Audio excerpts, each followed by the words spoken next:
Buenas noches, buenas noches, buenas noches, hermosos, hermosas, todos los que estén por ahí. Tenemos hoy una noche, pero terrible. A ver, voy a correr esto porque tengo un escote espectacular, así que lo quiero mostrar.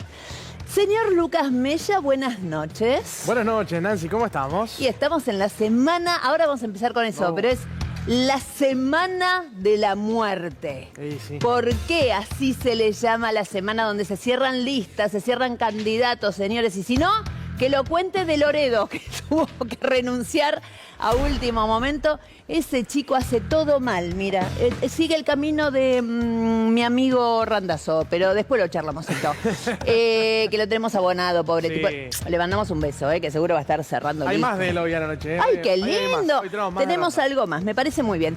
Bueno, una noche con todo. Un invitado es varón, el caballero.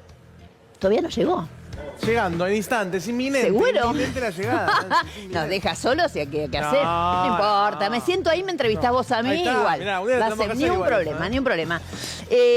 Tenemos un poco de todo en esta noche, obviamente, pero empezamos con un resumen de la semana, ¿sí o no? Sí, por supuesto, Nancy. Un resumen, un par de noticias, casi que te diría perlitas, A ver. de lo que tiene que ver con esta semana. En 2 minutos te contamos lo que no podés perderte. Todos tenemos que quedar adentro. Un reverendo hijo de puta. Le ofrecieron 3 empanadas. Sergio Massa confirmó que no será candidato en las elecciones de octubre y aseguró trabajar 100% por la unidad del peronismo. Para mí lo más importante, lo único importante, es que el sábado cerremos una buena lista de unidad. Nadie va a quedar conforme, todos tenemos que quedar adentro. Nadie va a quedar conforme, todos tenemos que quedar adentro. El ex embajador de Macri, Diego Aguilar, habló enojado sobre el acuerdo del PRO con Libertad Avanza y le dedicó un saludo a Mauricio. ¿Quién le puso ese último cajón al PRO? ¿Quién? Mauricio Macri, sin lugar a dudas. Es el responsable. Sin lugar a dudas. Para ser claro, lo voy a decir como acá estamos Sí, entre nosotros. sí. Un reverendo hijo de p***. Un reverendo hijo de puta. El presidente citó a los diputados aliados a Olivos y pasada la medianoche les ofreció una cena low cost. Ojalá que algunos diputados recuperen la dignidad. Y la verdad que con lo que uno conoce que sucedió en Olivos es como una cosa más degradante, ¿no? Porque antes por lo menos le ofrecieron un asado, ahora después de 3 horas, 4 horas de monólogo le ofrecieron 3 empanadas. Después de 3 horas, 4 horas de monólogo le ofrecieron 3 empanadas. Los obligó a ver una película. La de Franchella. Milei aseguró estar terminando con la corrupción y haber empezado con la jefa de la banda. Problemas que ellos mismos imponen. Esto nos hace más que subir aún el costo de hacer negocios en la provincia. Bueno, ya empezamos con la jefa de la banda, así que... Todos tenemos que quedar adentro. Un reverendo hijo de puta. Le ofrecieron 3 empanadas. Bueno, ya empezamos con la jefa de la banda, así que... Bueno, la Semana de la Muerte. Los cultores de la política le dicen la Semana de la Muerte al cierre de listas. Así se llama, la Semana de la Muerte. En este momento se definen no solo candidaturas, porque esto hay que también tenerlo en cuenta, sino que se define el tablero político de la próxima elección presidencial. ¿Por qué digo esto? Porque el próximo presidente va a salir seguramente de entre los que fueron candidatos en esta elección o en la elección anterior.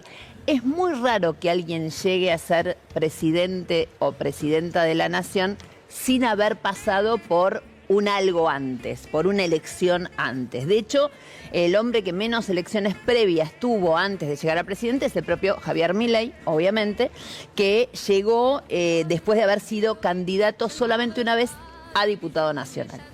Hay otra característica que se da además en este cierre de campañas. Recuerden que cierre de listas. Recuerden que las listas cierran el domingo a la noche y que están en este momento tiroteándose. Yo antes de entrar acá al canal venía hablando con un dirigente de estos que tuvo que ser candidato, resignar, uno de los tantos que andan dando vuelta y que se lo esperaba para posiblemente presidir una de las listas, para encabezar una de las listas, y mientras estábamos hablando me corta porque lo llamaba el otro. Eran 4 o 5 los que se tenían que poner de acuerdo y digo, bueno, avísame, ahora voy a estar mirando a ver si me manda algún mensaje de último momento. Pero digo que hay otra característica que se da en esta semana de la muerte, y que es que aunque vos y yo no hayamos votado todavía, el día lunes o el mismo domingo a la noche o ese domingo a última hora cuando están todos firmando como candidatos, van a tener muchos ya asegurado su lugar en el Congreso. Yo más o menos calculo que la mitad de los candidatos que se ofrecen a el electorado a partir del lunes, la mitad ya sabe que entra. Y obviamente no votamos ni usted ni yo, pero sí votaron, por ejemplo, para esto, número 1, Javier Milei, que metió gente hasta último momento en las distintas listas. También Karina Milei, que obviamente estuvo en el armado de la lista del oficialismo a nivel nacional. Estuvo también Cristina Kirchner, de más está decir, estará presa y todo, con tobillera incluida, pero de más está decir que está en línea directa con quienes deciden, sobre todo la provincia de Buenos Aires y la ciudad de Buenos Aires. Y de más está decir que los electores de este fin de semana son ellos los que eligen la mitad de los que ya entran. Son los gobernadores también, ¿no? Que más o menos han elegido cabezas de listas y de acuerdo a cada una de las circunscripciones de los distintos, gobernaciones o de las distintas provincias es la cantidad, obviamente, que entran.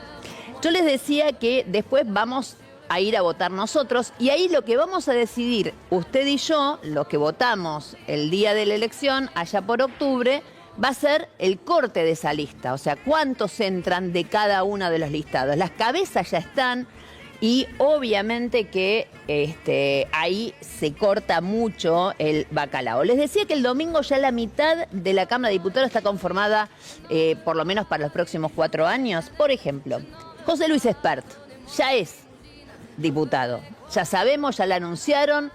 Ya es diputado. Karen Reichert, que la verdad nos sorprendió a todos. Yo la conozco, era mamá del cole. Un año fuimos compañeritas de colegio por uno de nuestros hijos. Con una trayectoria que realmente sorprende, porque obviamente hasta ahora nadie la tenía ni siquiera en la gatera, pero lo concreto es que la pidió el presidente.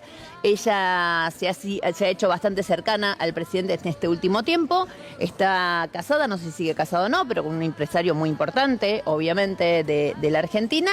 Y más allá de eso, tuvo su inicio, su origen en Sofovich, chicos, ni más ni menos, porque en su momento trabajó con él. Bueno, hoy se vieron fotos de ella en Playboy, etcétera, etcétera, pero después de eso se ha hecho una empresaria y obviamente una influencer. Le dicen más que influencer, realmente yo creo que ha tenido, bueno, ya está, lo de Playboy ya fue, todos tenemos pasado, como no, pero digo, la verdad es que sorprendió. Y abajo de ellos viene Diego Santilli, que también ya, digamos, sabe que va a ser 4 años más diputado, el primero que entra en este acuerdo de La Libertad Avanza y el PRO.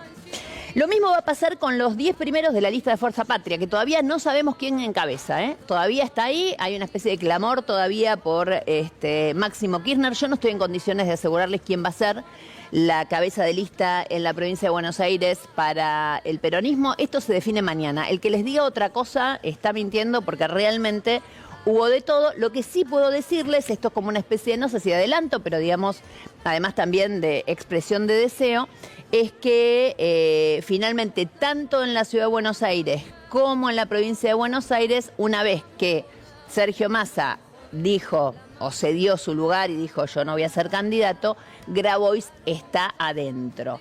¿Hay tensiones? Sí, hay tensiones.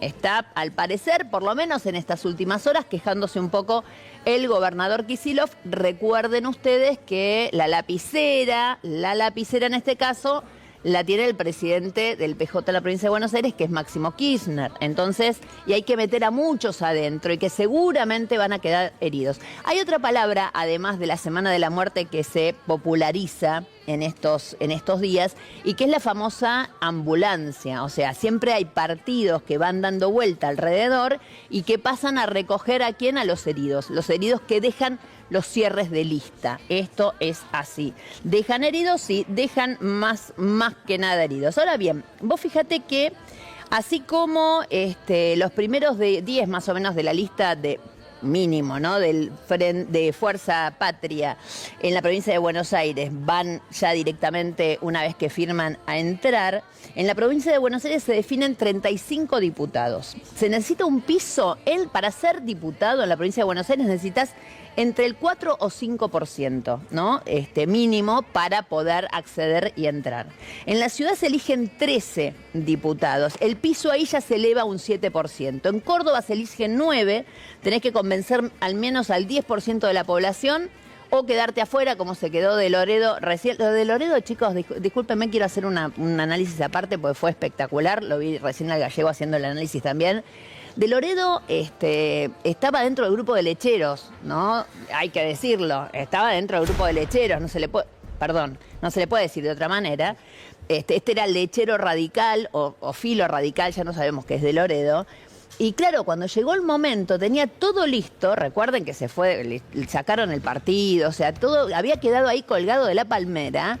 Y cuando llega el momento cumbre, en donde le ofrecen, obviamente, ser diputado, estar con la lista, etcétera, etcétera, en ese momento cumbre, le vienen con un papelito. Esto fue genial, lo querría ejemplificar. Estaba listo, listo el tipo para firmar, y le llegan así, le dicen, mira, ¿cómo se llama de Loredo de nombre? Ni el nombre. Rodrigo, ahí está. Rodri, firmame acá. Ah, pero esta no es la lista, dice de Loredo. No, este es un compromiso. ¿Cómo? ¿Cómo un compromiso? Sí, 3 puntos de compromiso. ¿Qué querés que te diga de Loredo? Es así, hermano, es así. Te empomaron de Loredo y tuviste que salir a explicar ahora por qué no vas a ser, empomaron, dije. ¿Por qué no vas a ser candidato? Es lo que pasa. Es lo que pasa en la Semana de la Muerte, chicos. Es lo que pasa en la Semana de la Muerte. Me encantó lo de Córdoba. Córdoba, obviamente, es un tema absolutamente aparte. Les decía, en Córdoba los cordobeses necesitan 10% de los votos para entrar, obviamente de acuerdo al sistema DON. En Mendoza se eligen 5, ¿no? Y ahí más o menos, y recién pasamos una gran esquela de cómo es el resto del país y cuántos cada uno se eligen. Ahora bien, mientras todo esto pasa en la política y sigue pasando, hay algo que está pasando y que es grave. La verdad se vino abajo, o por lo menos se transparentó ya para todo el mundo que el plan económico está pendiente de un hilo, si es que le podemos llamar plan económico a lo que viene haciendo el gobierno desde que llegó Milei hasta acá. No era el miedo Cuca, era el miedo peluca. Era el miedo peluca. Esto es lo que está pasando porque en realidad está todo el mundo pensando en cómo se llega a las elecciones, pero básicamente está todo el mundo, la clase dirigente, el círculo rojo, absolutamente todos, pensando si Milei va a darle una vuelta de tuerca a su plan económico el día después de las elecciones. O sea, todos saben que acá estamos tratando de llegar a octubre. El equipo económico está tratando de llegar a octubre y la gran pregunta que se hacen es justamente cómo hace después para darle una vuelta de timón a esto que ya no da más. Está clarísimo que no da más, tan claro que obviamente esta semana los mercados le dieron la espalda al ministro, solo pudo renovar el 62% de la deuda en pesos, de más está decir. Llevó las tasas al 70%, señores. Ahí están los títulos de los diarios de esta semana. Solo pudo renovar un poco más de la mitad y con un costo realmente altísimo. Y todo el mundo, insisto, está esperando justamente una vuelta de tuerca. Ahora bien, la pregunta del millón es qué va a pasar. Melconian esta semana dijo algunas cosas que dan como una especie de percepción de que estamos realmente en un momento de mucho quiebre. Escuchen a Melconian. Ellos quieren distribuir y bajar simultáneamente la tasa, y eso les va a costar. Imagínate que lo que digo, que no lo tengo confirmado, pero lo he leído por ahí y es de ahora, es que encima pueden llegar a implementar, no lo sé, pero pueden llegar a implementar lo que en otro momento fue lo que se llamaba un put. Es decir, que para que vos vengas y no me falles mañana y me pidas menos tasa y vayas por lo menos a 60 días, no a 15 ni a un mes, estoy por decirte que el día que quieras vender la LECAP, vení que te la compro, diría el Banco Central. Eso se llamaba put. Para hacer put hecho y derecho, te lo compro no a lo que vale en el mercado, sino te pago el 100%. Vení. Esto decía Melconian a principios de esta semana. La gran pregunta es, ¿quién va a querer? Porque digo, hay mucha deuda de acá a octubre, mucha deuda en pesos que tienen los bancos. ¿Quién le va a querer prestar por más tasa que le pongan a alta tasa? Que además esto obviamente implica recesión, pero digo, ¿quién le va a querer prestar al Estado en pesos si todo el mundo está especulando con qué pasa con el dólar el día después? Esto es un gran quilombo y la pregunta del millón es, ¿Milei va a poder girar, va a tener un giro pragmático y va a decir, bueno, señores, vamos para acá? ¿O va a morir como las botas puestas, como viene diciendo? Y ahí yo tengo algunas dudas, pero les voy a dar algunos indicios. Milei para mí, desde que asumió hasta ahora, dio grandes muestras de pragmatismo. Por ejemplo, él mantuvo el cepo, cosa que era caca el cepo para un libertario como él. Subió retenciones, subió impuestos, señores. El que dijo que venía a bajar impuestos, subió impuestos para después, la semana pasada o la anterior, hacer que le bajaba las retenciones, que en realidad las llevó a lo mismo que las tenía antes el gobierno anterior, el peronista. Pero lo concreto es que subió retenciones. O sea, hizo un montón de cosas que era como tomar aceite de ricino para lo que él piensa de la política económica, ¿no? Frenó paritarias, eso no le hizo mal, pero en realidad hizo que el Estado frenara las paritarias, o sea, un Estado presente que hace una cosa de mierda para la gente, frenar las paritarias, pero obviamente utilizó el Estado para hacer eso. Son todas medidas dirigistas que están en las antípodas de lo que él, digamos, pregona como libertad. Ahora, lo que me da la sensación es que en los últimos tiempos está dando muestras de que él se va a morir con las botas puestas, y les cuento por qué. Primero y principal, por la elección de Spert. La elección de Spert, chicos, fue combatida por Karina. Fue combatida por Karina.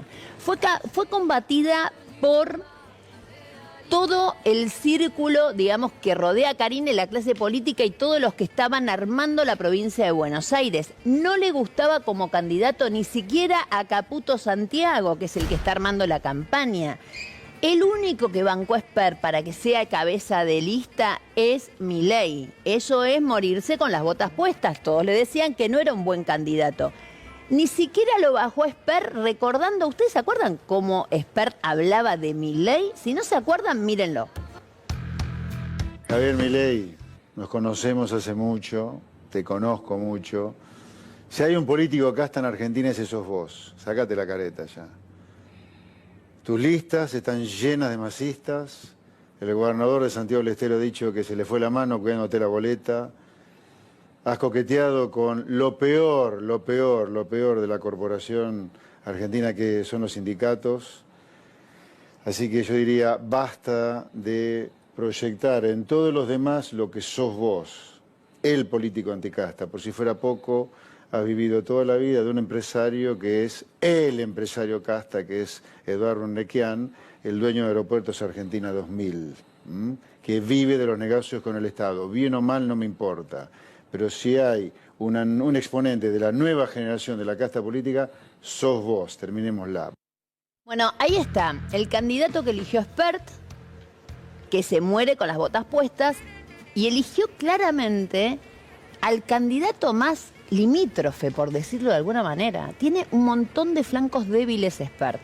Tiene una verba que el propio Milei se está corrigiendo. Vieron que todos los presidentes cuando llega el momento de la elección cambian la verba.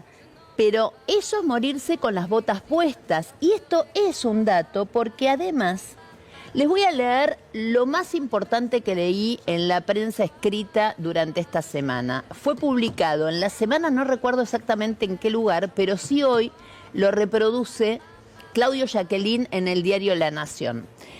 El desarme de las LECAP, ustedes saben que en realidad lo que está pasando es justamente que en un momento el equipo económico decidió desarmar esa deuda, esa cosa que ellos siempre se quejaban, obviamente, de lo que había armado y hecho Sergio Massa.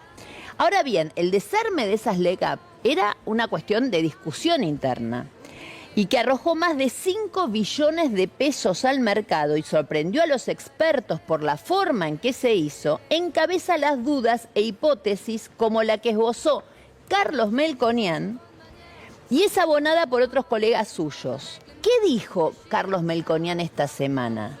Dijo que en realidad la idea y la decisión no fue ideada por Caputo. Escuchen esto porque yo sé que es viernes a la noche, estamos todos cansados, pero es muy importante entender esto.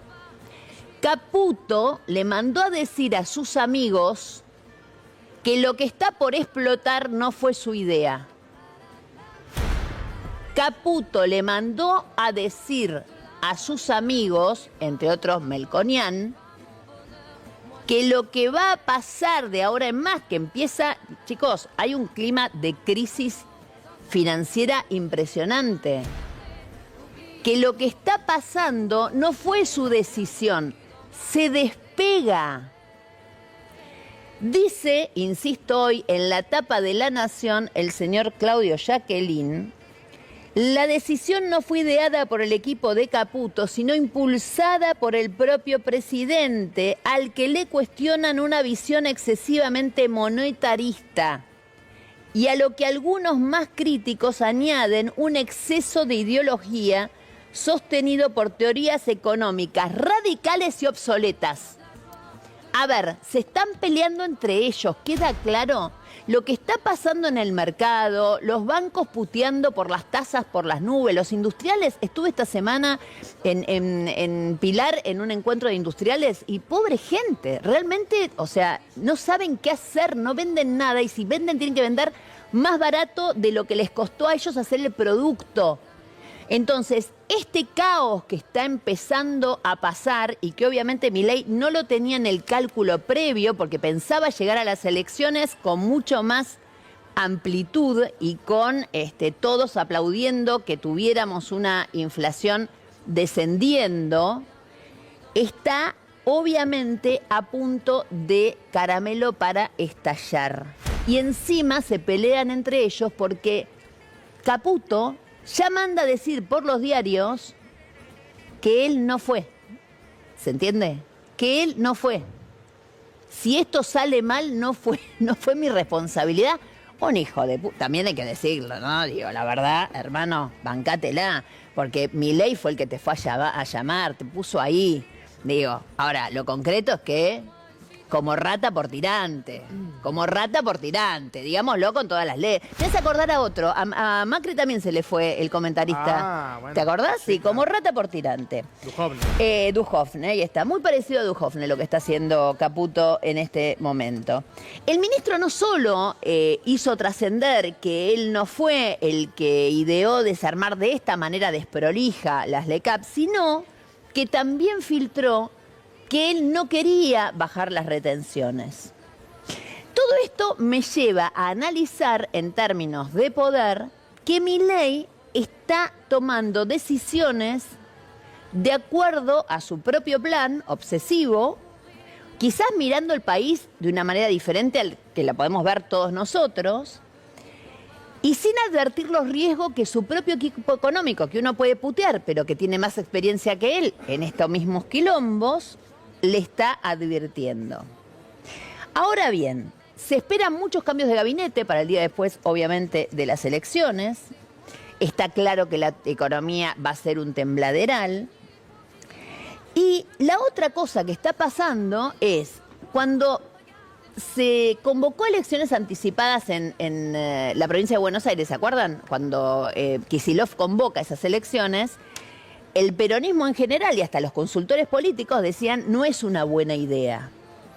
Yo lo que estoy empezando a pensar, hoy vi algunas encuestas que tienen que ver con cómo está la elección en la provincia de Buenos Aires, y la verdad, el peronismo insólitamente, diría yo, insólitamente porque tiene que competir contra Libertad Avanza y tiene que competir contra el PRO, ¿no? Insólitamente empieza a estar arriba en la tendencia de voto general en la provincia de Buenos Aires. No por mucho, la última que vi son 2 puntos. Pero atención con lo que pase, porque obviamente, imagínense ustedes cómo abren los mercados el día después, no de octubre, sino de la elección en septiembre.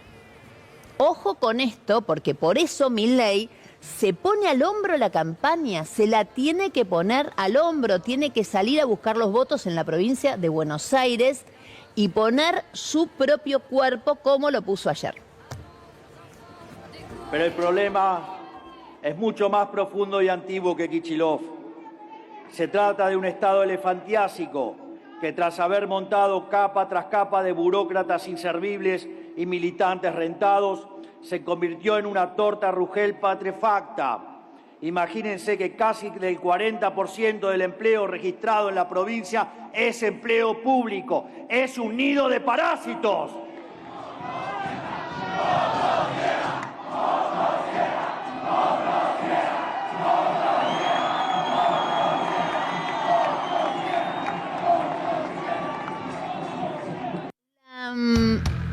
Les decía, las encuestas que estoy viendo, que todavía no se dan a publicidad, porque no están terminadas de procesar, más que nada, lo dan al peronismo un par de puntos arriba. Hace 2 años atrás, en el balotaje, Massa también gana por casi 2 puntos la provincia de Buenos Aires.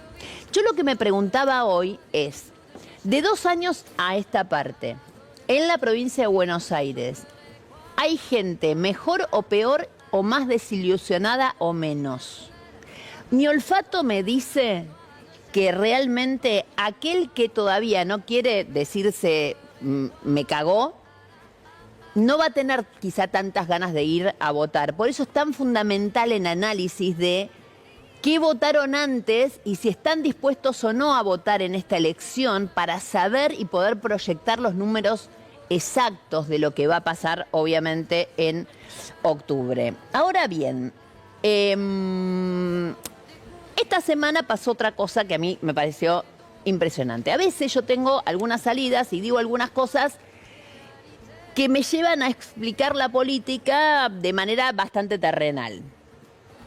En algún momento de este último mes, yo percibí que el gobierno tenía tanta crueldad en algunas cosas que a veces hacían análisis de lo que estaban haciendo, del ajuste del Estado, y que ese ajuste los erotizaba, los ponía casi en punto de orgasmo. Así lo decía. Para toda esa gente que nos está gobernando, la palabra ajuste es un vigorizador, en este caso masculino, porque eran todos hombres. Pero realmente yo les veía cara de orgasmo cada vez que hablaban del ajuste y de lo bien que quería más ajuste el presidente. Les juro. O sea, vi caras de saciedad, ¿no? Claro, yo me imagino que así como para mí fue una experiencia casi psicodélica lo que veía anoche por televisión, por streaming, por YouTube, lo que quieran, yo creo que quizás posiblemente ellos, ninguno haya tenido tiempo el día miércoles de visualizar un ratito nada más lo que pasaba en la Plaza del Congreso, cuando una vez más, los jubilados fueron reprimidos. A ver, para que nos quede claro, yo hablaba de que el ajuste les daba orgasmo y estaba recordando en ese momento esa noche en Neura donde estaba el presidente y todo su equipo económico y realmente se excitaban entre ellos. Esto es lo que yo sentí. Ahora, yo realmente después de decir esto me sentí un poco exagerada. Como soy medio mal hablada, etcétera, etcétera, dije, exageré un poco, pero bueno, ya estaba. Obviamente las redes son impagables y ya estaba. No exageré, señores. Lo confirmó Sturzenegger. Lo confirmó. Lo confirmó. Y no solo lo confirmó. No solo habló de orgasmo, habló de jadeo. Escuchen. ¿Vos le llevaste todo esto? Sí, puse en la, ¿viste? Me fui con un carrito? una valija. ¿Fuiste con una valija? Con un carrión, puse sobre la mesita de Lula 2 pilas y le dije, mira, te voy a contar qué es lo que hay acá. Increíble. La reunión duró 6 horas y tanto se entusiasmaba que por momentos gemía. Parecía como que estaba teniendo sexo, ¿me entendés? Que estaba teniendo un orgasmo. Sí. ¿Con esta leche? Sí, a medida que le iba contando, che, esto.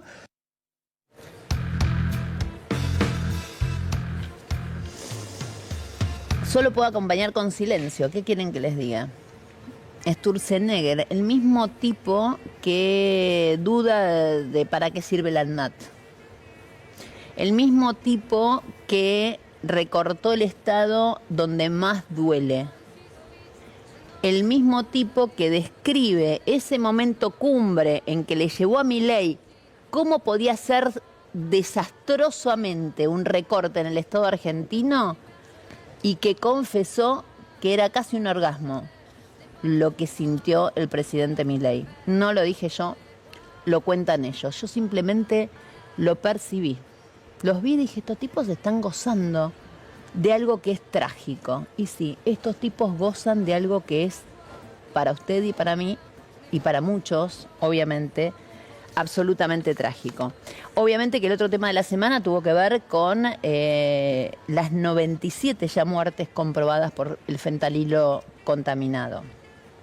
Se tiraron con de quién era y quién dejaba de ser, obviamente, el dueño Furfaro, que además se dio el lujo de andar hablando por los medios, de qué partido político, a quién correspondía. En un rato, cuando lleguemos al momento final del programa, Lucas Mella lo conoce en persona, trabajó con él y en la semana me confirmó, no, dijiste Lucas. Sí, directamente, sí, claro. Algo que él había hecho público en reuniones de trabajo cuando él fue dueño de un canal de televisión durante un tiempo en el cual estuvimos trabajando. Después todos colgados, hay que decirlo. Después nos echó todos, claramente sí, pero que formábamos parte del equipo de la gerencia, de la programación. Y en esas reuniones él había confesado votar a Milei y que estaba contento con el gobierno que estaba justamente manejando la Argentina a partir del 10 de diciembre del 23. Bueno, ese mismo señor, que obviamente debe tener fotos con todo el mundo, por eso las paran por ahí, pero lo concreto es que si hay algo que es vomitivo y que es indignante, es ver al presidente de la Nación haciendo politiquería barata con el tema del fentanilo, básicamente por una razón, y es que 3 meses antes se le advirtió a ese Estado que él quiere aniquilar. La Secretaría de Salud de la Municipalidad de Rosario les advirtió que había problemas con las partidas de fentanilo. Se hubieran podido evitar un montón de muertes. El ANMAT de Milei no hizo su trabajo concretamente, porque además lo están aniquilando. Y si fuera por Sturzenegger, obviamente, de más está decir, si fuera por él, de más está decir que lo cerraría. Ya él mismo lo dijo. Milei, ¿no? Habló además sobre quién, sobre el juez de la causa, que es Kreplach, también, el hermano del ministro de la provincia de Buenos Aires, y que claramente está haciendo un excelente trabajo. Pero escuchemos lo que decía el presidente. Sí. Lo que es peor, como han dedicado tantos años a colonizar todos los niveles de Estado, tanto a nivel provincial, pero también a nivel nacional, cuando tuvieron la oportunidad, pueden salirse con la suya de cualquier barbaridad sin importar su gravedad. Tomemos, por ejemplo, el encubrimiento atroz de Ariel Furfaro, un eterno socio kirchnerista por la causa del fentanilo. ¿O acaso les parece casualidad que el juez que tiene la causa sea justo el hermano del ministro de Salud de Kicillof? Ese es el modelo del amiguismo, corrupción, encubrimiento y crimen que ya destruyó el país y que no quieren soltar en esta provincia, a pesar de todo el daño que causa.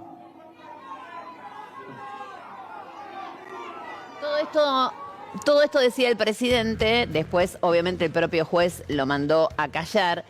Y quien lo mandó a callar, a su manera obviamente, fue Patricia Bullrich, chicos. Que miren lo que dice sobre Kreplach. Nuestro gobierno trabajó. Yo no le quiero dar un tinte político a esto y yo creo que el juez es un juez probo. Puede ser hermano de un ministro, eso no hace que el ministro tenga relación con esa causa. Hay que ser muy serio con estas cosas. No se puede acusar sin pruebas. Yo hablo permanentemente con el juez porque nosotros estamos trabajando en la parte operativa de esta causa. Imagínate, son las fuerzas federales, es una causa muy grave, muy grave. Así que yo tengo confianza que él está haciendo las cosas como las tiene que hacer y creo que si él siente algo, bueno, se apartará, pero no creo que haya razones para... Porque, a ver, hay un laboratorio. Ese laboratorio, hasta ahora, lo dirá el juez, tiene los ojos están mirando el laboratorio, los responsables de ese laboratorio y cuál fue la trazabilidad de ese remedio y qué pasó en los que tenían que controlar ese remedio. Digamos, el Ministerio de Salud está lejos y no es que quiera sacarle responsabilidad, pero no quiero atacar porque sí, porque si no nosotros como Ministerio de Seguridad perdemos credibilidad si atacamos a un juez por el solo hecho de ser hermano de alguien. Bueno, ahí estaba, defendiendo a Kreplach y defendiendo obviamente al ministro de Salud. Yo quiero decir una sola cosa muy concreta y llamo, digamos, a la reflexión a todos ustedes porque un poco de memoria tienen que tener. ¿Cuán cerca estaba Aníbal Ibarra de lo que había pasado en Cromañón? ¿Se acuerdan? Digo, porque acá hay responsabilidades judiciales y responsabilidades políticas. Digo esto porque, además del laboratorio, hubo un organismo que no controló. ¿Queda claro? Patricia Bullrich, ministro de Salud, que ya debería estar presentando la renuncia, chicos. No, está hablando por los canales de televisión. Es insólito, pero es así. Por lo menos por dignidad. Van 97 los que están comprobados. Cuando esto se termine, ¿saben a cuánto va a ascender esta tragedia? Es absolutamente terrible. Y cierro con algo muy concreto porque realmente fue espectacular. Esta semana el presidente reunió un grupo de diputados, estaban los de La Libertad Avanza y se vienen momentos trágicos también en la Cámara. Ya perdieron 12-0 la otra vez, se viene otra goleada. Entonces se juntó con los diputados de La Libertad Avanza y con los del Pro Lechero, como le decimos acá, para bajarles línea, para darles letra, ¿no? Bueno, fue genial. Hay que ser tenés que tener muy poco respeto personal por vos mismo para aguantar que Milei, para bajarte línea, te diga que aprendas de Lilia Lemoine. Eso fue lo que les dijo y les pasó este video y les dijo, mírenla, miren cómo ella me defiende. Hacía para atrás y lo volví a poner. Para atrás, rewind y lo volví a poner. Mírenlo. No, es increíble. El trato a los medios de comunicación es idéntico.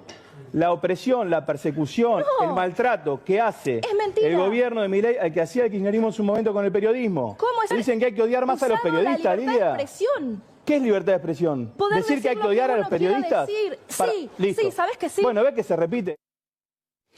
Bueno, y no fue solo eso, porque después con 3 empanadas les dio, porque las pidieron al final de la noche, 3 empanadas y les hizo ver una película. ¿Qué película les hizo ver? La última de Francella, que dicen que es patéticamente espantosa. Todos los críticos de cine la defenestraron. Igual se está llenando el cine porque Francella lleva a todo el mundo. Es una película donde hay 16 cortos, ¿no?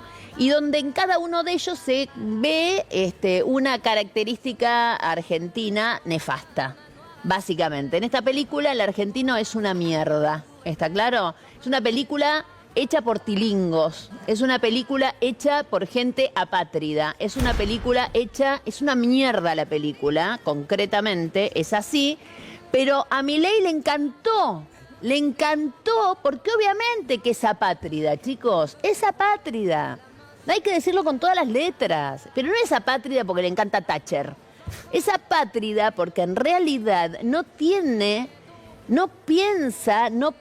en que le vaya mejor, por ejemplo, a los empresarios de este país. Esto queda clarísimo, no hace falta que yo se los explique a todos ustedes, pero bueno, con esta película los diputados y los lecheros lo tuvieron que escuchar al presidente. Tenemos una primicia ahora, llegó la hora de las primicias y ya nos vamos al sillón, obviamente, porque ya está nuestro invitado, ya llegó. Pero no lo mostramos todavía, lo tenemos ahí. Este invitado va a hablar. ¿Cómo va a hablar? Es pariente del poder. ¡Eh! Ya se nota, dije que no lo muestran. No sabemos, una persona está difuminado. Es pariente del poder y pariente de... de una lengua, pero...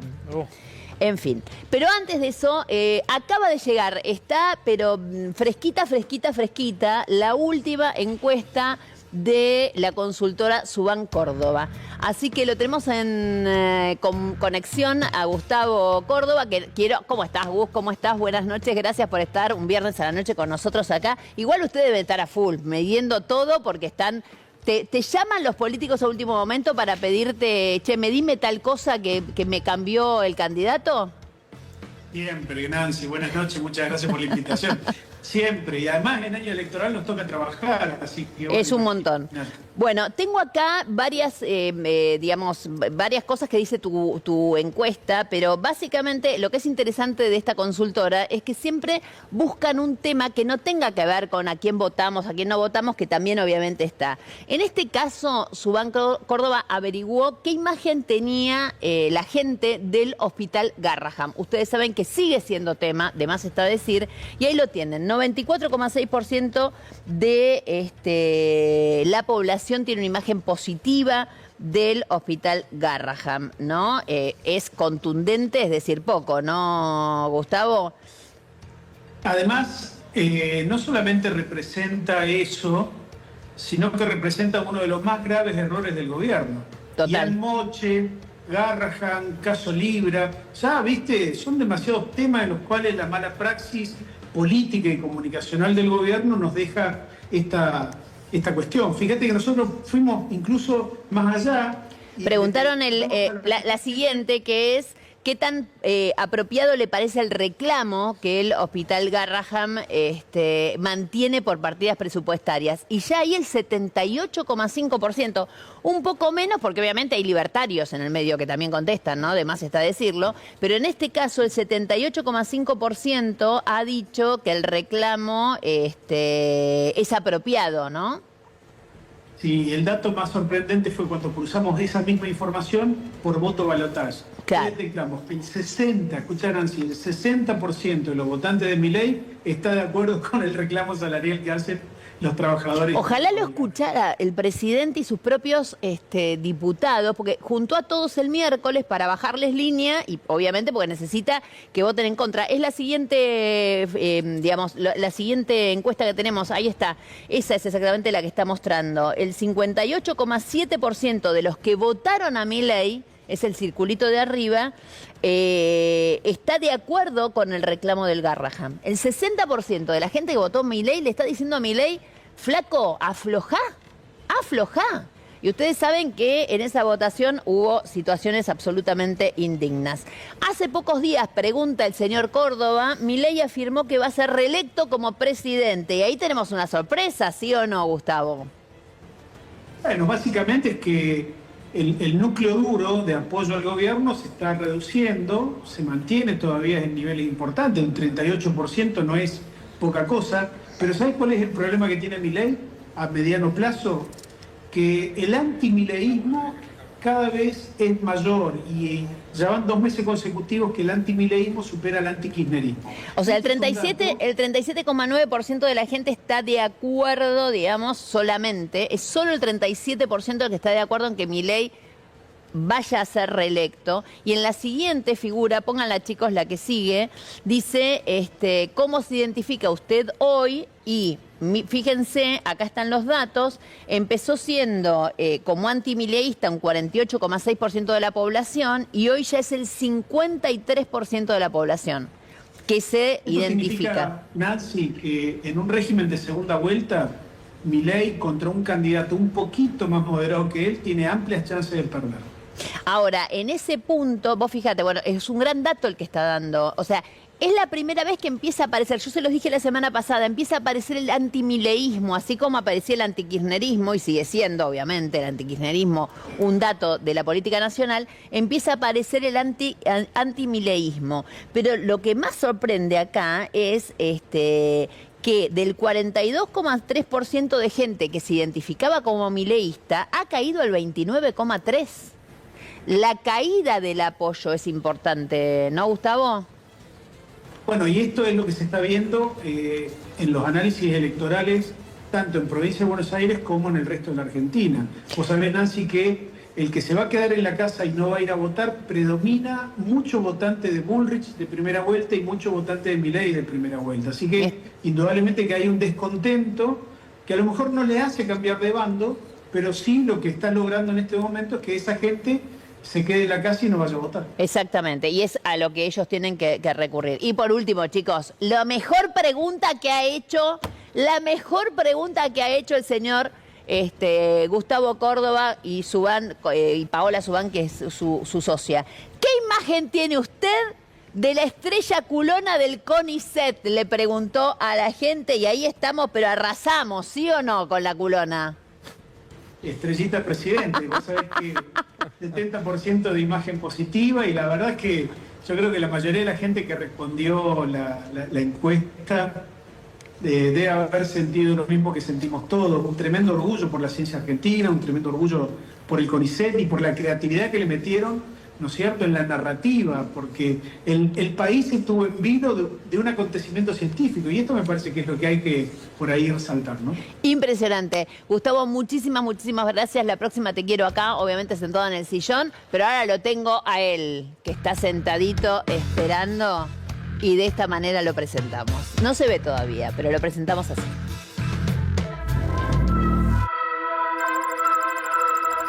Fueron 32 minutos inolvidables en el que jugó con la azul y oro junto a Simón, Cuchufo y Abramovich. Del otro lado, el local, Argentinos de Quilmes. El amistoso lo ganó Boca, pero eso es anécdota. Lo sustancial era que hacía 2 meses había asumido la presidencia de la Nación Carlos Menem y él era el secretario de Deportes de la Nación y el encargado de organizar ese partido memorable, al menos para su recuerdo personal. Su gestión se prolongó entre 1989 y 1992. En ese periodo acondicionó el CENAR, se retomaron los Juegos Evita y se organizó el Mundial de Básquet de 1990. Llegó la militancia peronista de la mano del padre Carlos Mujica. Un par de años después, en 1971, integró la organización Descamisados, dirigida por Dardo Cabo. En 1972 pasó a Montoneros y al año siguiente asumió como diputado provincial bonaerense. Pero él tiene un recuerdo político aún anterior, más precisamente un día de 1955, cuando tenía 12 años y jugaba la pelota en una plaza. Le llamó la atención ver que la gente corría para refugiarse. El cielo era surcado por los aviones que habían bombardeado la Plaza de Mayo. Hoy, a sus 82 años, tiene 5 hijos: Socorro, Bernardita, Nicolás, Martín, Sebastián y Malena. Un yerno ex ministro de Economía y ex candidato a presidente, Sergio Massa. Y como si esto fuera poco, está en pareja desde hace 4 años con la UAN, Moria Kazán, que dijo de él que es el único peronista leal que conoce. Hoy, en nuestro emblemático sillón, Fernando Nicolás Pato Galmarini. Chin chin. El hombre hoy quiere coca, pero acá está el señor Pato Galmarini. Nos conocemos hace tanto tiempo, pero tanto tiempo, Pato. 30 años. Me dijeron que habíamos estado en este mismo sillón. Exactamente. Y tenés guita para comprar otro, ¿no?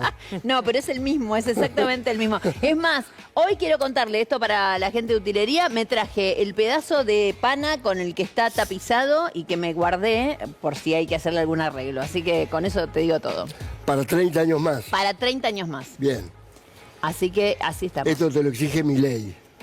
No, mi ley no existía cuando yo hacía esto, así que nada. No, yo sé. Va a ser una anécdota más. Me acuerdo una vez, vos eras secretario de Deporte de Carlos Menem y yo le fui a hacer una entrevista a Bauzá. Al Flaco Bauzá. Al Flaco Bauzá, personaje. Gran personaje, sí. Claro, yo en ese momento trabajaba para Clarín y Clarín lo trataba especialmente bien a Bauzá. A Menem no, pero a Bauzá lo trataba bien. Entonces me acuerdo que él se enoja con el estilo de mi entrevista y en un momento... ¿El Flaco? Sí, se enoja porque yo le preguntaba duro y él pensó que era un paseo, total, venía una periodista de Clarín, él tenía acuerdo con Clarín, era un paseo. ¿Vos laburabas en Clarín? Yo trabajé en Clarín, sí, mira. Yo trabajé en Clarín. Pero saliste buena. Yo salí buena y en ese momento Clarín... Si leías la columna de Van der Koy, era todo lo que decía Mañeto, pero si leías las crónicas, encontrabas información interesante. Entonces, en ese momento, justamente Bauzá se pone nervioso y me dice, bueno, hasta acá llegamos, y apaga el grabador. ¿Viste? En ese momento vos llevas el grabador y se prendía y se apagaba. Apaga el grabador él. Y yo lo miré y le dije, bueno, no se preocupe, yo va a pasar el tiempo y yo voy a seguir siendo periodista y en ese sillón va a haber mucha gente más. ¿En este sillón? No, en ese sillón de él. Él estaba... Sí, sí. Y dicho y hecho, eso pasó. Pato, empiezo por este momento. ¿Cómo ves hoy al peronismo y cómo percibiste la andanada que hubo? Porque bueno, vos no dejas de ser el suegro de Sergio Massa, ¿no? Que lo criaste también de chiquitito. Lo conocí de chiquitito. Sí. Ha crecido el nene. Y está bien. ¿Tengo que responder sobre Sergio Massa? Sí, ponele. Lo veo muy bien, muy crecido. No fue presidente de casualidad. Hubiese sido, a juicio mío, un gran presidente. Y hoy no quiere ser, te diría el hoy. La última semana estuvimos charlando un rato y le dije, ¿vas a ser diputado? No. ¿Pero quién va a ser el primer diputado nacional de la provincia de Buenos Aires? No sé. No sé, estamos discutiéndolo, estamos viéndolo. Esto es así, Nancy. Yo fui primer diputado nacional en el 95. Y el día anterior no sabía si iba a ser diputado, si no iba a ser... Si seguías en la secretaría. Yo quería seguir la Secretaría de Deportes. No, en ese momento yo era ministro de Gobierno de Duhalde. Ah, mira, vos te habías ido. Pero bueno, una cosa, pero empezaste siendo, porque digo, esto hay que decirlo, vos tenés un pasado político impresionante, podemos hablar de un montón de cosas, pero voy a ese momento donde claramente pasás a los medios nacionales, etcétera, etcétera, que es como secretario de Deporte de Menem. Y así jurabas, mírate.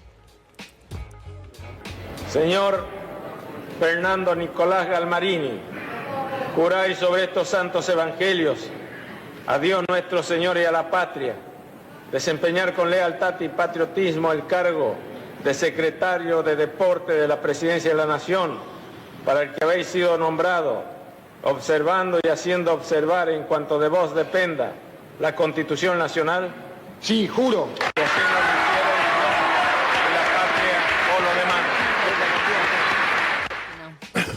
Ahí estabas asumiendo, obviamente, este cargo en un momento de eclosión absoluta. Los 90 fueron increíbles. Yo me puse un vestido noventista, mira, para hacerte muy honor. Buena, te queda bien, ¿eh? Muy buena estoy, digamos. Muy buena estás y la pinta te queda bien. Para que Moria nos va a matar. No debe estar mirando. ¡Ay, está Moria! ¡Llámela! No. Pensé que estaba en el teatro. No, está en el teatro. Está en el teatro. No, ya largó. ¿Ya largó? Sí. Ah, que nos esté mirando, le mandamos un beso grande. Que la próxima venga.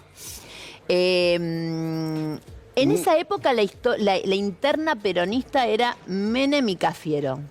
O sea, se había saldado, ya estaba obviamente Menem en el poder, Pero Cafiero era el presidente del partido, tenía...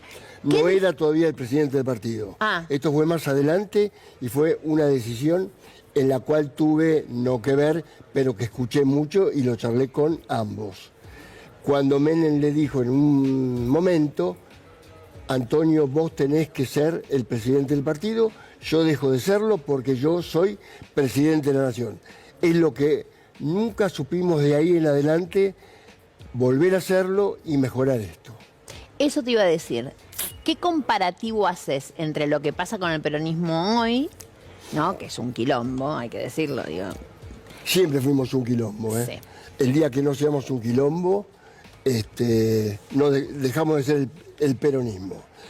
De todas maneras, yo creo que hay que institucionalizar el peronismo.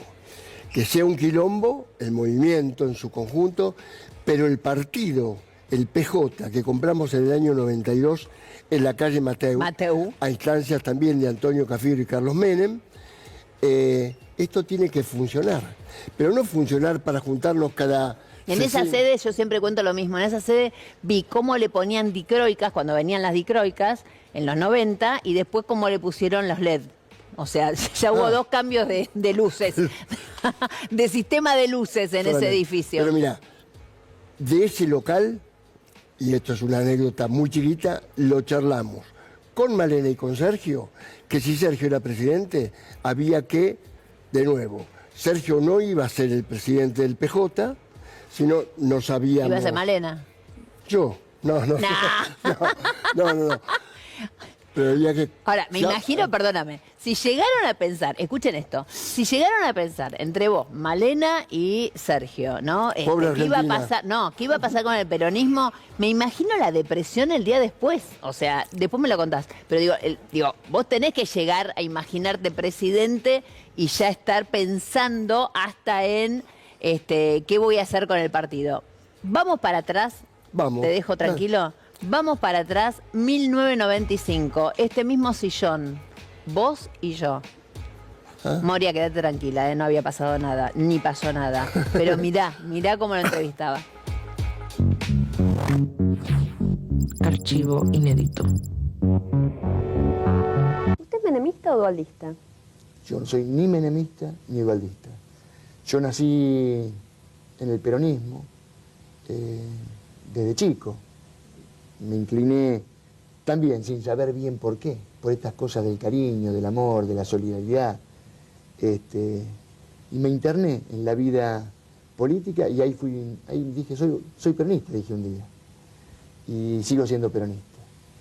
Y entiendo que Menem es peronista y que Duhalde es peronista. En el 97, Duhalde ya dijo que quiere ser candidato a presidente. Si a Menem se le ocurre, como dicen algunos que se le puede ocurrir, ¿usted por quién va a tirar, digamos? ¿Por Menem o por Duhalde? Yo creo que Carlos Menem no va a ser de nuevo presidente de la Nación, que no debiera ser, no quisiera yo que fuese. Creo que el próximo candidato del peronismo va a ser Eduardo Duhalde, y creo que, a pesar de que falta mucho tiempo, y que hay muchas cosas por dar, a las cuales hay que darle solución. Hoy 4 años en la vida de un pueblo es mucho tiempo, pero se me ocurre que tiene todas las condiciones Eduardo Duhalde para ser el próximo presidente de los argentinos. ¿Jugó alguna vez al truco con Menem? Con Menem jugué alguna vez al truco. ¿Miente bien? Miente bien, juega bien al truco. Y yo no juego mal al truco, miento bastante también. Así que fue un partido divertido, interesante. ¿Quién mintió más? No me acuerdo. Seguramente debe haber mentido mejor el presidente de la Nación. Entonces, ¿usted cree que no va a ser candidato a presidente en el 97? Yo creo que no va a ser en el 99. Precandidato en el 97. Yo creo que no, yo creo que Carlos Menem tiene, además de ser, a juicio mío, un hombre muy inteligente, muy extremadamente inteligente, es un hombre con una gran intuición, sabe exactamente cómo percibir el poder, dónde está el poder, sabe también, como cualquiera de nosotros, pero él más que nadie, cómo el poder desgasta, y 10 años de presidencia son muchos años hoy en la vida de una persona y en la vida de la gente que está queriendo a esa persona. No lo podés creer. Te mirabas y no lo podías creer. No lo podía creer. No lo puedo creer. Claro, de esto ha pasado ya, sí, 30 años, 25 años. Exacto. Un huevo, mucho. Mucho tiempo. Mucho. ¿Y seguís jugando al truco? Sigo jugando al truco. ¿Con Sergio? Miento. No. Pues es que... Solo quería saber cuán mentiroso es. ¿Sergio? Sí. Muy. ¡Ah! Lo dijo el suegro. Pero miente bien, ¿eh? Miente lindo. Miente lindo. Miente lindo. Conoce cuándo hay que mentir y cuándo no. No, Con lo cual al truco te ganaría. No sé, ¿eh? No sabes. No sé. Bueno. No sé a qué me ganaría. Bueno. No, te decía esto antes de que Sergio hubiese sido un gran presidente.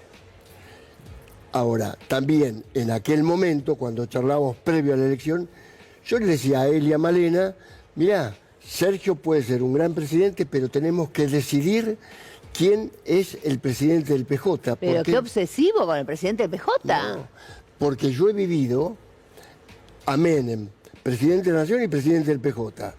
¿Qué nos pasaba? Que cuando Menem iba a la tarde y a la mañana había ya hablado con la... Es otra cosa, el peronismo es complejo, muy complejo, y conducirlo es mucho más. Perón decía que él era un mediocre militante, pero que era un estratega, que era un conductor. Y el conductor no se nace y después se hace. Obviamente. Ahora, conducir el peronismo es muy complejo. Y más hoy. Más hoy, más siempre. El único que lo condujo, fue Juan Domingo Perón, porque fue el que nos inició, que dio nacimiento al peronismo, el que conocía más que todos quiénes éramos, qué éramos, etc. Es muy difícil el peronismo. Bueno, de hecho, Menem también relegó ese lugar, ¿no? Sí, hablamos de Menem. Y si vamos ahora, hoy la presidenta... Menem lo relegó en Antonio Cafiero. Exactamente. Y Eduardo Duhalde, en aquel momento gobernador, cuando era gobernador, también relegó el PJ de la provincia de Buenos Aires. Si vamos ahora, hoy preside el PJ Cristina Fernández de Kirchner, que además está presa. ¿Qué pensás de, digamos, la condena a Cristina, por un lado, y qué pensás de una conducción que claramente no tiene, si se quiere hoy, la disponibilidad? Yo sabes que hoy una de las cosas que me olvidé de contar en el análisis previo fue justamente... Nos enfrentamos a una elección donde, quieras o no, una parte del electorado no va a poder votar a quien querría votar, porque Cristina se había anunciado como candidata y no puede ser candidata, ¿no? Ahora, ¿cómo ves vos la conducción del partido, teniendo en cuenta que además el peronismo es bastante machista? Mirá, puede ser machista, como es la sociedad argentina o la sociedad mundial. El tema de Cristina Fernández de Kirchner no fue electa por nosotros, fue una decisión de la doctora Servini de Cubrilla. Pero la única vez que eligieron ustedes, ¿cuándo fue? No, se eligieron varias veces, la que todos recordamos es la de Menem Cafiero. Por eso te digo, el candidato ni siquiera fue la presidencia del partido. La presidencia del partido no se disputó, por eso te digo, nunca eligieron. No se consensuó. Después hubo elecciones que eran de mucho menor cuantía. La gente estaba como aburrida no entendimos todos, me incluyo, el valor que tenía el PJ. Y el PJ, tal cual nos dijo Perón, cuando yo me muera, no lo dijo así, ojo que no se encuentra otro como yo. Hay que buscarlo, y ni siquiera en una persona, sino en un conjunto. Y ese conjunto es el Consejo Nacional del Peronismo, el cual... ¿Vos del peronismo no te fuiste nunca al Frente Renovador que hizo Antonio Cafiero? Sergio. Y Antonio Cafiero. Antonio fue el primero. Sí, bueno, pero era otra renovación. ¿Ese peronismo volvió? No, sí, el peronismo volvimos, pero volvimos más o menos. El peronismo tiene esta larga historia de construcción en conjunto, de enojos cotidianos. Esto es el peronismo. Si lo queremos modificar, le erramos. ¿Qué es lo que más Ahora, te molesta de Milei? Todo. Me da, yo tengo la impresión, no tengo la sensación, tengo de que este hombre no podría ser ni siquiera presidente de una sociedad de fomento, porque se enojarían los de la sociedad de fomento. Creo que hay que tener cuidado con él, cuidado en el término psicológico. Creo que es un muchacho que va a terminar con problemas, No lo digo yo, me lo han dicho amigos que tengo, que son psiquiatras, que es un complemento difícil de manejar. ¿A Moria la política la erotiza? Creo que nada, o poco. De todas maneras... O sea, si no querés hacer el amor esa noche, le empezás a hablar de Milei. O de Boca. Ah, el fútbol tampoco la erotiza. No, de Boca un poco más, me parece. Pero también la política ahora ha estado en una casa, se ha metido en una sociedad familiar que no deja de hablar de esto. Aunque no es todo el día, cuando nos juntamos no es en todo momento, pero se habla. O sea, ella va a comer los tallarines, no sé si es tallarines o asado que se hace en la casa de Sergio. Sergio hace mucho asado. ¿Asado los domingos y cocina él? Cocina él y cocina bien. Muy bien. Me estás jodiendo. ¿Los asados? Decirle que te invite. No. Muy bien. De lo mejor. De lo mejor. Yo llegué hasta la oficina nada más, no a la casa, no. Al casamiento sí, al casamiento fui de Sergio Malena. Sí, obvio. Y yo fui a tu casamiento. Obvio, bueno. Y ellos también. Y ellos para también. Recordar viejos tiempos. Es cierto. Sí. Pero en ese momento, yo quiero contar una cosa. Yo a Sergio lo conocí como chofer de Malena. Malena era asesora de Menem. No, estaba en el consejo de los jóvenes. ¿Y Sergio también? ¿O no? No. Y yo te voy a contar. Malena, por alguna razón, era invitada a las reuniones de gabinete. Vamos a contar algo que, chicos, ¿De gabinete de Menem? ¿De gobierno nacional? Exactamente. En algún momento, por alguna razón... Por eso le fue mal a Menem en algún momento. No. Lo gracioso es que yo me había conocido a Malena, éramos jóvenes las dos, etcétera, etcétera, y vivíamos en San Isidro. Yo en ese momento vivía en San Isidro. Entonces, un día le invito a casa para que me venga a contar algunas cosas. Y la trajo Sergio. Sergio de chofer, no bajó Sergio, se quedó en el auto. Ah, mira. Mira vos, ¿viste? Mira qué chofer ese. Mira qué chofer que tenía. Sí, en ese momento Malena, él nada. Pero el que él la no llevó... existía, era ella. Ella estaba cerca de Menem, Menem, él también estuvo en el mismo grupo que estaba Malena, que era de los jóvenes, donde estaban los hijos de Corach, de esto me acuerdo.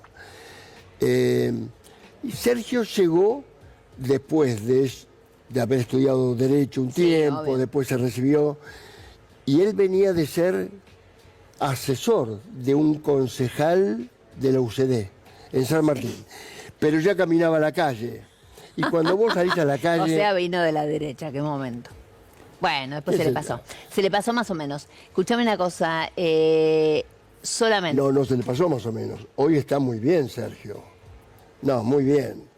Hoy yo no podría decir, la vara del peronismo es difícil manejarla. Pero yo te podría decir que hizo Sergio... una campaña excelente. Hizo una campaña excelente siendo ministro de Economía, que todo el mundo puteaba la economía. Y menos mal que llegó Sergio.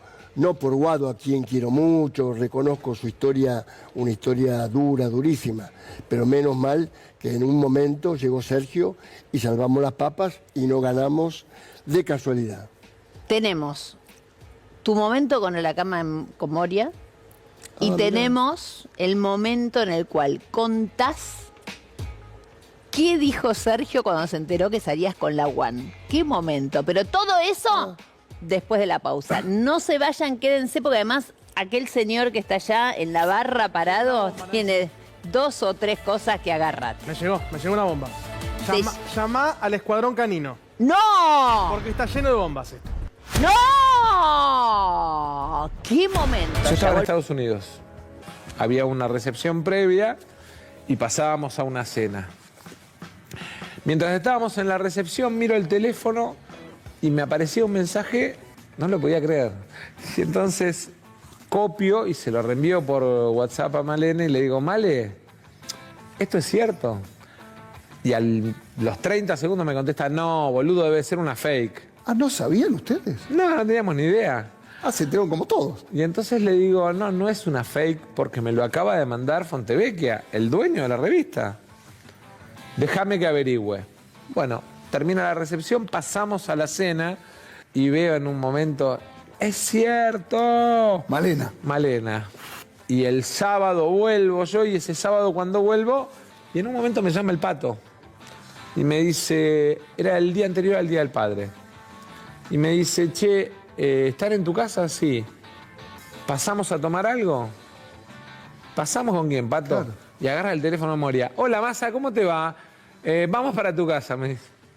Viste que las generaciones más jóvenes viven estas cosas como con mucha más naturalidad. Mi hijo, nada, le dice Abumó. Le dice Abu. ¿Y Abu qué dice? Porque mucho, perdón, ¿qué dice Moria sobre Abu? Se ríe. Porque viste que es muy con eso. No, Abumó. Las hermanas de Malena y Malena en joda le dicen Mamimó. Las dos psicólogas.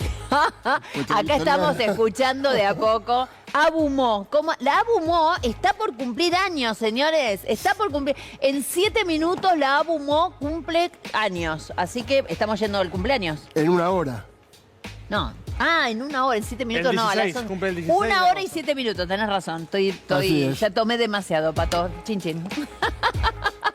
Bueno, contame el Abumó, cómo cayó en la familia. A partir de lo que decía Sergio, sí. Ese sábado o ese domingo fue el Día del Padre. Sí. Y yo aterricé con Moria. Hijos, nietos, Moria, faltaba Diego Maradona ahí. Ahora, realmente es increíble, fuera de broma, digo, vos tenés 82. 82. Y estás muy bien, te digo, estás muy bien. Y digo, realmente y para Moria ella... cumple 7-9. Sí, pero digo, para ella, enamorarse a esta edad es un montón. ¿Se puede? Se puede, todo se puede. Sí, pues me dicen, che, ¿qué hicieron? ¿Cómo es este quilombo? ¿Cómo fue? Y a mí me da la impresión que es lo mismo que cuando tuve la primer, qué sé yo, novia cuando tenía, no sé, 14 años, 15 años. No sé, es lo mismo. No es todo lo mismo, Antes yo hacía goles de mitad de cancha, le pegaba con las 2 piernas. Ahora me cuesta un huevo. Ahora te cuesta. Hay goles todavía, eso es lo importante. Y sí, hay goles. Hay goles. Le pegas menos, la embocás, viste, la querés poner el ángulo y no te sale. Si la empujás abajo del arco es gol igual. Es así. Cuesta. Pero está bien, pero hay un montón de otras cosas también. Pero hay, claro, muchas hay cosas un montón que de otras cosas. De pibe o de más joven no haces. No haces y no disfrutás. No, claro. Exacto. Sí. Y la verdad que es eso. Yo a Moria la veo bárbara, te digo la verdad, la conozco de antes. Y tenés que ir a ver, todos tienen que ir a ver la nueva obra, porque es excepcional. Impresionante. No ella. Bueno, perdóname, Pato, porque tenemos acá, escuchen esto. Recién la subieron a la lista y la están por bajar. Esto es lo que yo creo, pero lo dejamos a él. A ver, Karen Reichard, personaje... Era mamá del cole, me pongo de gala, porque claro, mujer del teatro de revista, mujer de la calle Corrientes. No, pero después... De la tapa de Playboy. Sí, pero después Karen Reichard, la que va arriba de Santilli. Actualmente... ¿Sí? Claro, va arriba de Santilli, sí, es verdad.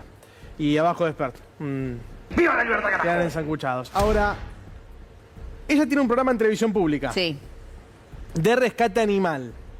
Hace algunas semanas yo había visto que algunos contaban, chequeé la información, esto era así, había cierto malestar dentro de la televisión pública con Karen Reichard por cierto maltrato para con el personal de la televisión pública. ¿En serio? No saben laburar, son todos unos inútiles y agárrense porque los rajo a la mierda. Esto, hace un par de semanas, parecía básicamente algo, digamos, de alguien que estaba en plan diva, podemos decir, que estaba subida a un pedestal ahí arriba. En vez de maltrato animal, era maltrato personal. Maltrato humano, sí, directamente. Pero uno decía, che, bueno, estará con alguna situación complicada, pero no tenía poder real porque era una conductora más del canal. Bueno, 2 semanas después, candidata en la provincia de Buenos Aires. Había desde dónde, había pedestal para decir todo eso. Estuvo muy bien. Karen, estuviste bien. No te trataron bien, te hicieron mal el laburo, dale que va. No, creo que tiene que ver con la política de ajuste que lleva el gobierno en la televisión pública, por ejemplo, como en todos los estamentos públicos, y ella, que estaba ya negociando ser parte de la lista, aprovechó para pegar desde ese lugar. Qué momento. Bueno, el domingo es el Día de la Niñez. Mañana es el cumpleaños de Moria, pero el domingo es el Día de la Niñez. Y aquí que cuando yo llegué al canal, vino alguien divino y me dijo, necesito que esto lo muestres. Increíble. Miren esto, ¿viste la valijita para ser enfermera, para hacer esto? Bueno, hicieron una valijita de quiero ser Cristina Presidenta. Así nomás, así que acá la mostramos. Cristina hasta ahora debe estar durmiendo, además está a decir. Pero tenemos el CONICET, tenemos la fábrica, tenemos todo eso. Avión de aerolíneas. Así que la valijita de Cristina Presidenta se la merecen seguramente las nietas de Cristina. Así que yo se la voy a mandar. Se la voy a mandar, pero me dieron autorización. Me parece que me están autorizando para ir a verla. Así que cualquier cosa te aviso. Un día de estos. Sergio la va a ver. Sergio la visita a Cristina. Sergio la visita y ha estado seguramente charlando. Las listas, señores, las listas. No tenés ningún dato. Sergio no va a ser. ¿Malena? Segunda senadora de la primera sección electoral. Bien, vale bien. Bueno, pero ya está, ahí está en camino. Veremos qué pasa. Veremos, nos va a ir bien, el peronismo gana. Hoy hablé con algunos compañeros de la tercera sección, intendentes ellos, y nos va a ir bien ahí. Y en la primera también nos va a ir bien. El peronismo vuelve a ganar. Vos sabés que los números, yo quiero decir algo, los números que yo vi hoy, acuérdense que el peronismo las intermedias las pierde siempre. Sí. Digo, hay que pensar eso. Históricamente, siempre las intermedias se pierden. Que el peronismo esté intentando empatar esta es un montón. Y que la gane, agárrate, Catalina. Digo esto para que entendamos qué es lo que estamos comparando, ¿no? Esto me parece que es básico tenerlo en cuenta. Así que, nada, obviamente los números están dando eso, veremos qué pasa. El presidente se puso digamos, al hombro la campaña y obviamente esto también es un dato de la realidad. Pato. Creo que le ganamos, pero bueno. ¿Ya tenés regalo para Moria? Tengo regalo en el auto. ¿Qué le regalás? No. Se está escuchando, cuando llegue va a decir que... Ah, no vale, pero lo pensaste. Pensé porque casi me lo sacás, pero... ¡Apa! ¿Querías un regalo alternativo igual, sería buenísimo? Ir a comer al Globo, por supuesto. Pero por supuesto, ahí van a estar felices. Ahí está, chicos, el Globo, la picada. No saben la picada que tenemos acá, ahora nos quedamos todos comiendo. El Globo es histórico, estuviste 80 veces en el Globo. El Globo es donde obviamente, Salta. Allá exactamente, y Politriol. Mira vos. En el Globo, en el Globo. Año... Escuchá. Mirá lo que pasó. Me pegaron un aprete. ¿Quién? Los milicos. Hay época de los milicos. Año... Escúchame, en tu biografía dice que fuiste montonero. Fui, antes de montonero, descamisado. Descamisado me acuerdo, y pero... yo recuerdo mucho a esa agrupación político-militar, que era muy chiquita, y a muchos de los compañeros que tuve, a los que quiero mucho, ya no veo, porque están en otro país. Y después fui montonero un tiempito. ¿Y con quién me fui? ¿Con quién? ¿Hay tiempo? Sí. Un segundo. Una vez tomamos, antes de que llegara Perón, una comisaría con José Luis Nel. José Luis Nel se había escapado, entre otros, allá en Uruguay. ¿Tomaste la comisaría? ¿Qué decir? O sea, tomamos el la arma en mano y a tomar la comisaría. Tomamos la comisaría, José Luis Nel, jefe de la banda. Sí. Lucía Cuyen, creo que también estaba, la mujer de él. ¿Cómo terminó esto? Bueno, comiendo pizza. Fierro. Viste que cuando tomás la comisaría después los canas, diciendo, che, ¿cuándo vuelve Perón? Hablando con nosotros. Esto significaba, porque ellos decían, nosotros también necesitan algo más, somos peronistas. Esto era Perón. Esto fue Perón. Increíble. Nos vamos. Poco tiempo antes de morir. Sí. José Luis, porque le habían pegado un tiro en la espalda, estaba en silla de ruedas, él me decía, ¿cómo vamos a ir en los montoneros si están puteando a Perón? Vayamos, no. Acordate de los canas, me decía. Qué momento. Nos vamos, señores. La semana que viene, obviamente el viernes, como siempre, aquí en Inteligencia Artesanal. Muchísimas